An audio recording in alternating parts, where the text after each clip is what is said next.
Genesis, chapter 3, verse 1. Now the serpent was more subtle than any beast of the field which the Lord God had made. And he said unto the woman, Yea, hath God said, Ye shall not eat of every tree of the garden?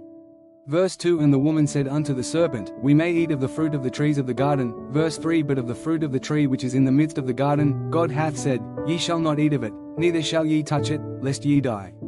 Verse 4. And the serpent said unto the woman, Ye shall not surely die. Verse 5. For God doth know that in the day ye eat thereof, then your eyes shall be opened, and ye shall be as gods, knowing good and evil.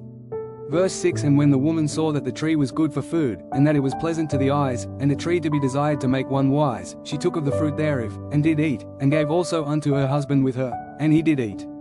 Verse 7. And the eyes of them both were opened, and they knew that they were naked, and they sewed fig leaves together, and made themselves aprons. Verse 8. And they heard the voice of the Lord God walking in the garden in the cool of the day, and Adam and his wife hid themselves from the presence of the Lord God amongst the trees of the garden. Verse 9. And the Lord God called unto Adam, and said unto him, Where art thou? Verse 10. And he said, I heard thy voice in the garden, and I was afraid, because I was naked, and I hid myself. Verse 11. And he said, Who told thee that thou wast naked? Hast thou eaten of the tree, whereof I commanded thee that thou shouldest not eat?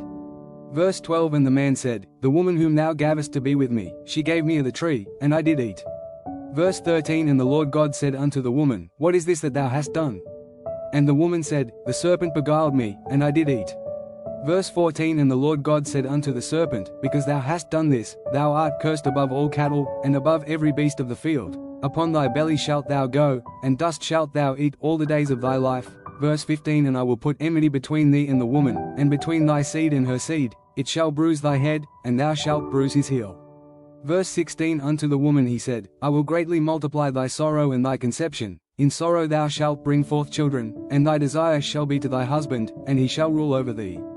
Verse 17. And unto Adam he said, Because thou hast hearkened unto the voice of thy wife, and hast eaten of the tree, of which I commanded thee, saying, Thou shalt not eat of it. Cursed is the ground for thy sake. In sorrow shalt thou eat of it all the days of thy life. Verse 18. Thorns also and thistles shall it bring forth to thee, and thou shalt eat the herb of the field. Verse 19. In the sweat of thy face shalt thou eat bread, till thou return unto the ground. For out of it wast thou taken, for dust thou art, and unto dust shalt thou return.